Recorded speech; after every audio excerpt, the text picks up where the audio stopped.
वालेकुम जी, good morning. आप सब कैसे हैं? उम्मीद करते हैं आप सब ठीक ठाक होंगे। दुनिया भर में क्या चल रहा है, सबसे पहले तो इस हवाले से बात करेंगे। मेरे साथ यासिर भी मौजूद हैं।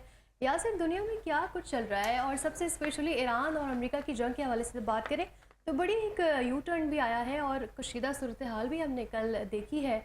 हमें कहीं ना कहीं लग रहा था कि ब्रेक थ्रू के करीब हम पहुँच रहे हैं, मगर अफसोस के साथ कुछ मामला फिर से ख़राब होते हुए नज़र आ रहे हैं। एक जानिब ईरान तरदीद कर रहा है, कि कह रहा है अमेरिका को कि वो इज़राइल पर उन्होंने जो है वो गुस्सा जाहिर किया है, और साथ ही साथ ट्रम्प ने भी गुस्सा जाहिर किया है इज़राइल के हवाले से, और नेतन्याहू को काफ़ी जो है उन्होंने ख़तरनाक अल्फाज इस्तेमाल किए और उनको पागल करार दिया। बिल्कुल ठीक है जी। तो जनाब, सूरत हाल ऐसी ही है जिसका भी तस्करा हुआ है पूरी दुनिया में। ये जो डायलॉग हैं इसमें ब्रेक थ्रू का बड़ा बेचैनी से लोगों को इंतज़ार है, और क्यों ना हो, इसकी वजह से पूरे मिडिल ईस्ट के अंदर डिस्टर्बेंस पाई जा रही है। इसकी वजह से ग्लोबल इकोनॉमी के अंदर बड़ी बेचैनी पाई जा रही है। एग्जैक्टली प्राइसेस के अंदर बहुत ज़्यादा जो है वो इजाफा होता चला जा रहा है, हर चीज़ की, कमोडिटीज़ की। फिर सप्लाई साइड पे बहुत सारे इश्यूज़ आना शुरू हो गए हैं। तो बाय एंड लार्ज ये एक बहुत बड़ा चैलेंज है पूरी दुनिया के लिए कि इस कॉन्फ्लिक्ट को किसी भी तरह से रिजॉल्व किया जाए। And you very rightly said कि इस वक्त जो डोनाल्ड ट्रम्प साहब हैं वो अपने एलआई पे बहुत ज़्यादा नाला हैं, बहुत ज़्यादा नाराज़ हैं, और क्यों ना हो। उसकी वजह ये है अपना हमारा कि आने वाले वक्त में, अब जैसे जैसे वक्त गुजार रहा है, सितंबर के एंड तक जाकर जो मिड टर्म इलेक्शन जो है वो स्टार्ट हो रहे हैं, और ट्रम्प साहब की जो पोजीशन है वो ऑलरेडी बहुत ज़्यादा एग्जैक्टली वर्नेबल है, बहुत ज़्यादा वो अब इस पोजीशन में नहीं है कि वो स्टैंड बाय कर सकें अपने डिसीजंस पे, और साथ साथ वो अपनी पॉपुलैरिटी जो उनके पास, सो कॉल्ड पॉपुलैरिटी उनके पास थी, उसका ग्राफ बड़ी तेज़ी से नीचे आ चुका है। तो ये एक ऐसी वजह है जिसकी वजह से अब बहुत ज़्यादा रेस्टलेस नज़र आ रहे हैं। मेडिकल कंडीशन के हवाले से भी गुज़िश्ता रोज़ ये खबर दी जा रही थी कि उनका अभी जो ईयरली मेडिकल चेकअप होता है उसकी रिपोर्ट्स कुछ अच्छी नहीं आई, और एक अमेरिकन एक न्यूज़पेपर ने ये खबर भी शाया की कि उनकी हेल्थ से रिलेटेड बहुत सारी चीज़ें जो है वो छुपा ली गई हैं। But this is not the first time. इससे पहले भी माजी में जितने अमेरिकन प्रेसिडेंट आते रहे हैं, उनकी जो मेडिकल कंडीशन है, हेल्थ की कंडीशन है, उसको मीडिया से और लोगों से छुपाया जाता है। लेकिन यहाँ पर ये क्लियरली विजिबल है कि जो डोनाल्ड ट्रम्प साहब हैं बहुत ज़्यादा रेस्टलेस हैं और बहुत ज़्यादा कंफ्यूज नज़र आ रहे हैं। और उसकी वजह यही है, जैसा अभी आपने कहा, कि एक यू टर्न उन्होंने लिया है कि वो एक डील के करीब पहुंच चुके थे, मगर उनके एलाई बेंजामिन नेतन्याहू, उन्होंने उनको मजबूर किया। यकीनन ऐसा नज़र आता है कि जिसकी वजह से उन्होंने ये मुआहदा जो कि बहुत करीब पहुंच गए थे, यहाँ से वापस आ गए। काफ़ी हमने देखा सख्त अल्फाज ट्रम्प की जानिब से इस्तेमाल किए गए हैं। नेतन्याहू को पागल भी करार दे दिया गया है, क्योंकि अब कहीं ना कहीं यासिर ये लग रहा था कि ट्रम्प बहुत इंटरेस्टेड हैं सीज़ फायर को लेके, और बहुत ज़्यादा कोशिश भी कर रहे हैं। हमने देखा सालिसी के किरदार के हवाले से भी पाकिस्तान ने भी काफ़ी कोशिशें की हैं, और ममालिक ने भी इस हवाले से अपना पॉइंट ऑफ व्यू दिया है कि अब सीज़ फायर हो जानी चाहिए, क्योंकि दुनिया के हालात जो है सब इससे अफेक्ट हो रहे हैं। और अब जो है जैसे ही हम करीब पहुँचे थे तो ये अलाय की जानिब से ये जो किया गया है, लबनान पे हमले बढ़ा दिए गए हैं, तो इसकी वजह से ट्रम्प जो है काफ़ी गुस्सा हुए हैं नेतन्याहू पे, और अब वो चाह रहे हैं कि वाकई में सीज़ फायर हो जाए। एग्जैक्टली बिल्कुल। और ये बहुत ज़्यादा वॉलेटिलिटी लेकर आ रहा है ग्लोबल मार्केट्स के अंदर, और इन्फ्लेशन की सबसे बड़ी थ्रेट है जो कि यूरोप और अमेरिका तक पहुंच गई है। आगे चल के इसके ऊपर इंशाल्लाह ज़रूर बात करेंगे। वेदर के हवाले से आपको बताएं, शहर कराची के अंदर बड़ी तेज़ी से गर्मी का सिलसिला जो है वो बढ़ता चला जा रहा है, और आज भी जो वेदर है वो एक एवरेज टेम्परेचर दिन के औकात में जो है वो 38-39 तक जाने के इम्कानात हैं, यानी कि 38 और 39 जो है वो गर्मी का जो है वो पारा रहेगा, और कम से कम 29 डिग्री तक कम से कम रहेगा। और बाकी गर्मी काफ़ी हम देख रहे हैं कराची में। लेकिन दूसरी जानिब पर मुल्क के दूसरे हिस्से की बात करें, पंजाब में, लाहौर में, तो वहाँ पर मौसम आगे देखने में आ रहा है कि वहाँ थोड़ा ठंडा होने वाला है, बारिश मुतवक्के है। आज से पंजाब के बेशतर अजला में आंधी और बारिश का इम्कान जाहिर किया गया है। आज से 5 जून के दौरान पंजाब के बेशतर अजला में आंधी और बारिश का बताया गया है। नाज़रीन, कराची के हवाले से तो देखें तो काफ़ी हम गर्मी देख रहे हैं, लेकिन पंजाब पे जो है मेहरबानी हो गई है कि आगे आने वाले दिनों में बारिश हो सकती है। बिल्कुल ऐसा ही पंजाब का मौसम यहाँ से मुख्तलिफ है, बल्कि काफ़ी मुख्तलिफ है, और जैसे ही गर्मी की शिद्दत में इजाफा होता है उसके साथ ही बड़ी जल्दी से जो बारिश का सिलसिला शुरू हो जाता है। तो यकीनन एक बड़ी अच्छी खबर है, और इस वक्त होनी भी चाहिए, क्योंकि इस वक्त जिस तेज़ी से गर्मी बढ़ती चली जा रही है, वो कि पूरे पाकिस्तान में, पूरे मुल्क में ज़रूरत है बारिशों की। मगर ये कि इसकी वजह से गर्मी की शिद्दत में यकीनी तौर पर जो है वो कमी हो सकती है, और मुमकिना तौर पे जो इस वक्त सबसे बड़ा चैलेंज है पूरे मुल्क के लिए वो लोड शेडिंग का है, चाहे वो बिजली की हो या गैस की हो। बट स्टिल गर्मी की जो बिजली की लोड शेडिंग है गर्मी के मौसम में, ये बहुत ज़्यादा जो है वो लोगों को बेचैन कर रही और है। इस गर्मी में यासर डिहाइड्रेशन का भी देखने में आ रहा है कि काफ़ी डिहाइड्रेशन का इशू हो रहा है, तो इसके लिए कुछ बताएं कि क्या करना चाहिए हम सबको गर्मी के हवाले से? डिहाइड्रेशन के लिए आपने बड़ा अच्छा सवाल किया है। देखिए, सबसे पहले ज़रूरी है कि आप पानी का इस्तेमाल करें, और मैं खुदा एक चीज़ बार बार दोहराता हूँ कि इस मौसम में गैर ज़रूरी तौर पर बाहर ना निकलें। कोई अगर एक्टिविटी ऐसी है जिसको प्रोलॉन्ग किया जा सकता है, गर्मी के दिनों से आगे किया जा सकता है, तो उसके ऊपर रखें। और फिर जो सबसे ज़्यादा ज़रूरी है, अगर आपके पास कोई चीज़ भी नहीं अवेलेबल, तो जैसे मैंने कहा कि पानी का इस्तेमाल सिर्फ कर सकते हैं। बट ये जो बाज़ार के मशरूब हैं जो इस्तेमाल कर रहे हैं, और प्लस ये कि मैं देख रहा हूँ पूल्स में और नदी नालों में जाके छलांगे लगाना थोड़ी देर के लिए ज़रूर ये तो फेवरेट काम है ना गर्मियों में। और अब तो जैसे समर वेकेशंस भी चल रहा है बच्चों का, तो वो तो जिद कर रहे हैं कि जी फार्म हाउस जाना है, सी साइड जाना है, तो ये तो बिल्कुल चलेगा अभी आने वाले दिनों में। लेकिन इससे थोड़ा सा परहेज किया जाए, क्योंकि इसकी वजह से बहुत सारी बीमारियां सेहत का ख्याल बिल्कुल रखा जाए। हम बिल्कुल अपने बारहा ये सेगमेंट में बात करते हैं, और हेल्थ सेगमेंट में भी हम इस हवाले से बात करेंगे। बिल्कुल ठीक है। अच्छा जी, आगे बढ़ेंगे, थोड़ा सा आईएमएफ के हवाले से बात हो जाए।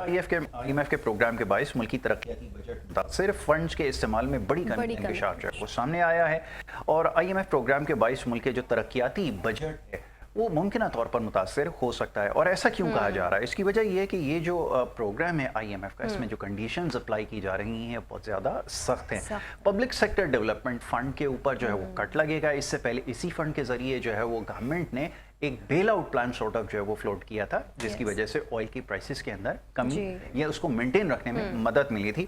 बट अब ऐसा लगता है कि इसके अंदर भी जो है फर्दर कमी हो सकती है, और आने वाले साल में जो माली साल 2027 का होगा, उसके आगाज से ही कोई खास तरक्याती फंड जो है वो एलोकेट नहीं किए जाएंगे, क्योंकि ओवरहेड एक्सपेंसेस जो है हमारे बहुत ज़्यादा हो चुके हैं। और सालाना प्लान कोऑर्डिनेशन कमेटी के इजलास से खिताब करते हुए एहसन इकबाल ने यह कहा था कि पाकिस्तान में तरक्याती मंसूबों के लिए रकम में मुसलसल कमी हो रही है। सरमायाकारी जीडीपी के 2.6% से कम होकर 0.6% हो गई है। जी, और बड़ी बहुत खतरनाक कमी है कि आपकी इन्वेस्टमेंट टू जीडीपी रेशो जो है बहुत तेजी से कम होता जा रहा है, और उसकी वजह एग्जैक्टली यानी कि वो इससे पहले भी जो 2.6% के ऊपर था, ये कोई इतना ज्यादा नहीं था, क्योंकि आपकी टोटल जीडीपी के अगर 2% अगर ये है तो इसमें कोई बहुत ज्यादा आपने इजाफा नहीं किया।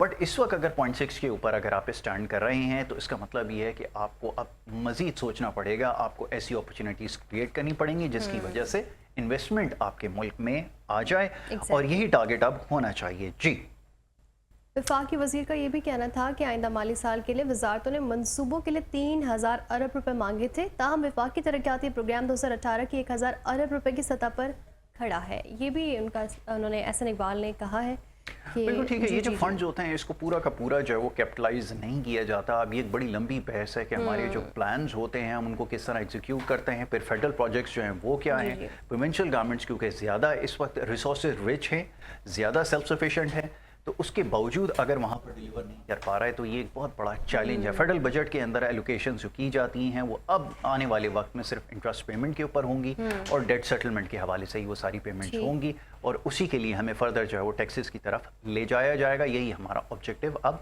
नज़र आ रहा है। जी चलें जी, आगे बढ़ते हैं जनाब। अब खबरों की बात हो गई है, और इसके साथ साथ जो आज कुकिंग का जो सेगमेंट है उसकी तरफ भी जाना होगा। शेफ ज़की मौजूद है। जी ज़की, आपकी तरफ आएंगे, बताइएगा क्या बन रहा है आज किचन में हमारे। सबसे पहले अस्सलाम वालेकुम हमारा जी, और यासर भाई कैसे हैं हम लोग। सबसे पहले बताएं माशाल्लाह बड़ी, मैं सबसे जब स्टार्ट करते हैं मैं सुन रहा हूँ तो बड़े गौर से ना यासर हमारा जी माशाल्लाह ज़बरदस्त न्यूज़ अपडेट कर रहे होते हैं।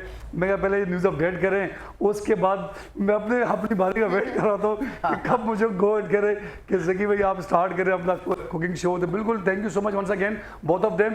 आ जाएंगे यासर भाई, आज जो मैं हमारा जी जो आज मैं बना रहा हूँ, मेरी कोशिश है जैसे आप लोग जिक्र भी किया था कि जैसे आप गैर मामूली घर से बाहर निकलें ना, घर से बाहर ना निकलें, क्योंकि वेदर टेम्परेचर क्लाइमेट्स बहुत ज़्यादा चेंज है और डिहाइड्रेशन का बहुत ज़्यादा प्रॉब्लम क्रिएट हो रहा है। उसके हवाले से भी मैं कुछ चीज़ें शेयर भी करूँगा आपसे इंशाल्लाह वक्तन। दूसरी बात जो हमारा जो यासर भाई आज जो मैं चीज़ बनाने जा रहा हूँ स्पेशली अपने किचन में, वो है इसमें कलेजी मसाला। आप लोग लाजमी ट्राई करें। ना सिर्फ कलेजी मसाला बहुत ज़बरदस्त एक यूनिक स्टाइल से बना रहा हूँ, इसमें जो मिसालें हैं जिस तरीके से मैं बना रहा हूँ, मेरी कोशिश है कि आपके लिए मैं वेकअप पाकिस्तान के अंदर एक ऐसी यूनिक डिश तैयार करूँ जो कम से कम इस महंगाई के तूफान के अंदर कम से कम बजट में आपसे इजीली आप लोग घर में तैयार कर सकें। और यासर भाई हमारा जी मेरी कोशिश जो है, मैं जो कहता हूँ कि असल में जो लोग कहते हैं कि यार अब कलेजी का इस्तेमाल और उसके फ़ायदे बहुत ज़्यादा हैं। इसके इस्तेमाल से सबसे पहले मैं थोड़ी सी दो चार चीज़ें बताना चलूँ कि इसके इस्तेमाल से ना सिर्फ आपकी आंखों की रोशनी वो तेज़ हो जाएगी, जो मोस्टली जो लोग कहते हैं, जो वालिदैन कहते हैं हमारे बच्चों की ग्रोथ नहीं हो रही, उनकी हड्डियाँ कमज़ोर हो रही हैं, कलेजी के इस्तेमाल से ना सिर्फ उनके जोड़ों की मसल वो भी मजबूत होंगे और ग्रोथ भी अच्छी होगी, और ना सिर्फ आपकी जो स्टमक से जो प्रॉब्लम्स है वो भी इससे हल होंगे। और वैसे भी आप महीने में 1-2 दफ़ा कलेजी का इस्तेमाल कर लेना चाहिए।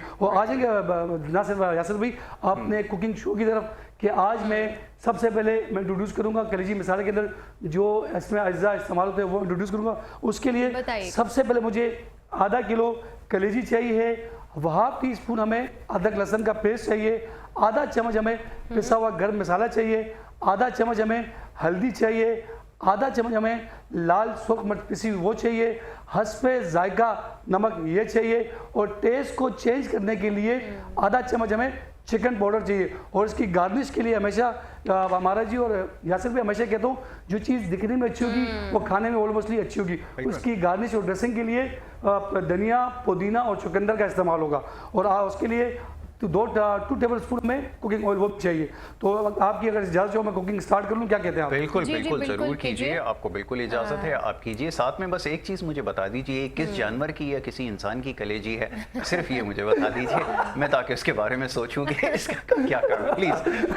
नहीं ये तो मैंने आपके लिए सरप्राइज लाजमी आप मुझसे पूछेंगे ना, बिल्कुल। आज मैं आप ना सिर्फ आप बकरी की कलेजी बना सकते हैं, आप बड़े गोश्त की बना सकते हैं। मैं जो कलेजी बना रहा हूँ वो चिकन की बना रहा हूँ। चिकन की बना रहा हूँ? जी हाँ, मैं चिकन की कलेजी बना रहा हूँ। और वैसे मुझे चिकन वैसे अभी तो सबके घरों में बीफ और मटन ही बन रहा है, क्योंकि जैसे कुर्बानी खत्म हुई है, अभी ईद गई है और सबके पास स्टॉक मेरे ख्याल से तो होता ही है मटन और बीफ का। तो आप चिकन बना रहे हैं? चिकन अभी इन नहीं हुआ है। नहीं बिल्कुल, देखिए असल यासिर बताइए हमारा जी, बिल्कुल आपने बड़ा अच्छा सवाल किया, पूछा भी मुझसे। दूसरी बात ये कि हमारा जो फ्रीजर है ना स्टॉक भरा पड़ा है, तो मैंने इसलिए चिकन को चिकन का एक अपना ही टेस्ट है, कुर्बानी गोश्त का जायका वही है। जाती होगी आई थिंक मटन और बीफ के मुकाबले में थोड़ी जल्दी बनती है चिकन। बिल्कुल जाहिर सी बात, चिकन की जो कलेजी वो झटपट बन जाती है। इसकी जो बेसिकली फिर एक और झटपट रेसिपी आज भी लाएं, जिस तरह हमने कल बनाई थी तो वो भी बड़ी झटपट थी, आज भी बना रहे हैं वो भी बड़ी झटपट है। तो सब ट्राई जरूर कीजिएगा, ज़की खाना बहुत बेहतरीन बनाते हैं। बिल्कुल, थैंक यू जी, थैंक यू। बिस्मिल्लाह करें जी, चलें जी।